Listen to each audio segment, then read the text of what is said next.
Good morning dear students. आज की step of management की क्लास में सब्सिडरी फंक्शन लास्ट है। इसके बाद हम कल की क्लास में मैनेजरल रोल्स पढ़ेंगे। ये स्टेप ऑफ मैनेजमेंट था। अब नेक्स्ट में हम मैनेजरल रोल्स को पढ़ेंगे। देखो, थर्ड और फोर्थ पॉइंट है हमारा इनोवेशन एंड कम्युनिकेशन। इससे पहले वाले पॉइंट में हम डिसीजन मेकिंग और सेकंड पॉइंट हमारा था स्टाफिंग पढ़ चुके हैं।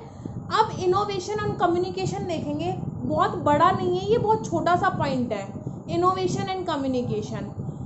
देखो, इनोवेशन का मतलब क्या है, हम सिंपली लैंग्वेज में देखें तो innovation means developing new ideas, नए तरीके खोजना, नए नए तरीके से काम करना। It is innovation. आज हम स्टडी कर रहे हैं और स्टडी में हमें समझ नहीं आ रहा, कि नहीं समझ में आ रहा किस तरीके से पढ़ाई करनी है, या अकाउंट्स का फॉर्मूला समझ में नहीं आ रहा है हमें, या इकोनॉमिक्स समझ में नहीं आ रहा है, ये बीएसटी में कोई टॉपिक समझ में नहीं आ रहा है। अब उस टॉपिक को मैं कैसे पढूं?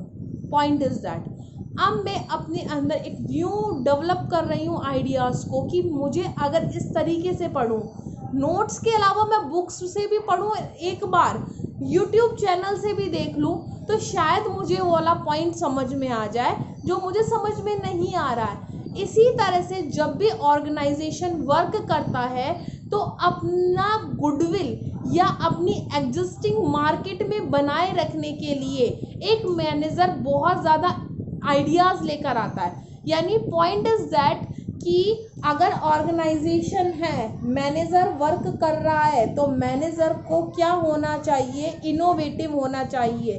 That means the real manager is always an innovator. क्या होता है? हमेशा वो एक इनोवेटर होता है, जो बेटर वेज में, बेटर तरीके से डेवलप करता है न्यू आइडियाज़ को।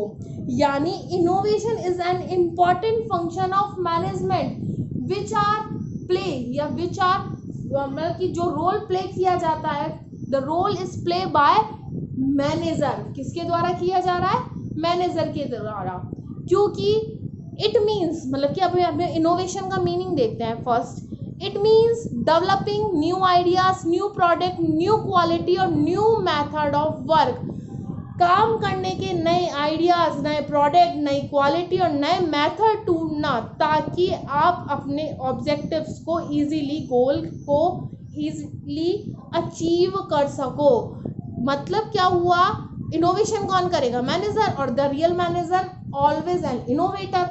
तो इनोवेशन से हम कोई भी वर्क को इजीली कंप्लीट कर लेते हैं। छोटे सा है, ज़्यादा बड़ा टॉपिक नहीं है ये हमारा। नेक्स्ट हमारा है कम्युनिकेशन। हाँ भाई, तो कम्युनिकेशन की हम बात करें, what is the meaning of communication? आप और मैं वीडियो बना रही हूँ, आप तक वीडियो आ रही है, क्या है ये? कम्युनिकेशन। पर पॉइंट इज दैट कि जो मैं वीडियो बना रही हूँ, जो भी मैं आपको टॉपिक समझा रही हूँ, क्या आपको उसी तरीके से समझ में आ रहा है? अगर वो उसी तरीके से समझ में आ रहा है, that is the real communication. मैंने वीडियो बनाई, आप तक वीडियो पहुंच गई, ये कम्युनिकेशन नहीं है। मतलब कि अगर मैं अपने फैक्ट्स को, अपने थॉट्स को, अपने इमोशंस को, मेरी इंफॉर्मेशन को आप तक सेंड कर रही हूँ, कम्युनिकेशन खत्म नहीं माना जाएगा। Here transfer means does not only sending information, thoughts, facts, emotion, but it also comprise of receiving information। कि मैंने जो इंफॉर्मेशन दी है आपको, क्या एक्चुअल में वो उसी तरीके से आप तक पहुंची है? पहली बात तो ये। सेकेंड थिंग इज दैट, क्या कम्युनिकेशन एक ही बंदा कर सकता है? मैंने वीडियो बनाई, मैंने सुन ली, दैट इज कम्युनिकेशन? नो। जब तक मैं वीडियो बना रही हूँ और मैं आप तक भेज रही हूँ, यानी 2 पर्सन्स होने बहुत ज़्यादा ज़रूरी है इसमें। यानी कम्युनिकेशन में 2 और मोर देन 2 पीपल्स का होना ज़रूरी है। यदि ये नहीं होंगे तो कम्युनिकेशन कंप्लीट नहीं माना जाएगा। और किसी भी ऑर्गेनाइजेशन में काम करने के लिए कम्युनिकेशन बहुत ज़्यादा ज़रूरी है। जो 2 या 2 से अधिक सब अपने विभाग, यानी डिपार्टमेंट्स के बीच में, एम्प्लॉयज़ के बीच में, एम्प्लॉयज़ मैनेजर्स के बीच में, मैनेजर के बीच में, मैनेजर सबऑर्डिनेट्स के बीच में आता जाता रहता है। देखो कम्युनिकेशन भी बहुत सारे टाइप के होते हैं, आप 11th क्लास में पढ़कर आ चुके हो। तो कम्युनिकेशन जो यहाँ पर है वो दोनों लेंगे हम, चाहे वो हमारा रियल कम्युनिकेशन हो, चाहे नॉन कम्युनिकेशन हो, वर्बल कम्युनिकेशन हो, या फिर जो संकेत वाला होता है वो कम्युनिकेशन हो। सभी तरीके के कम्युनिकेशंस को यहाँ पर लिया जाता है, पर most important thing is that कि वो इंफॉर्मेशन दोनों के बीच में इक्वली सेंड होनी चाहिए। देखो कम्युनिकेशन मीन्स, मैंने बोर्ड पे लिखा हुआ है, transfer of facts, thoughts, emotions and informations between two और more than two people. Here transfer does not mean only sending information. यहाँ ट्रांसफर का मतलब केवल ये नहीं है कि आप इंफॉर्मेशन सेंड कर रहे हो, but it also comprise of receiving information. इसका मतलब ये भी है कि आप उसी तरीके से इंफॉर्मेशन को रिसीव कर रहे हो।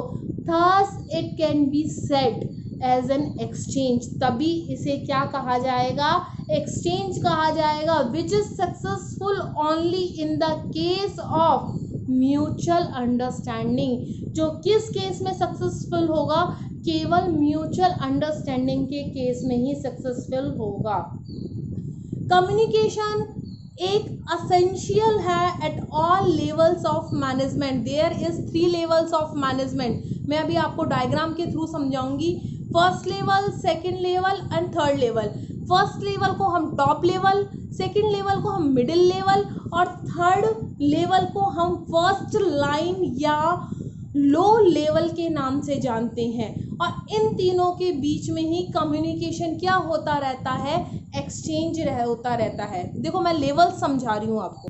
यस, कम्युनिकेशन देख रहे हैं हम, मैंने लेवल्स बनाए, top level, middle level and first level, जिसे लो लेवल भी बोलते हैं। टॉप लेवल में आया हमारे डायरेक्टर सीईओ, मिडिल लेवल में आया डिपार्टमेंट मैनेजर। डिपार्टमेंट मैनेजर्स आपको पता ही है, मैंने बता रखे, परचेज डिपार्टमेंट का मैनेजर है, सेल्स डिपार्टमेंट का है, मार्केटिंग डिपार्टमेंट का है, HR डिपार्टमेंट का है, अलग अलग डिपार्टमेंट्स के मैनेजर।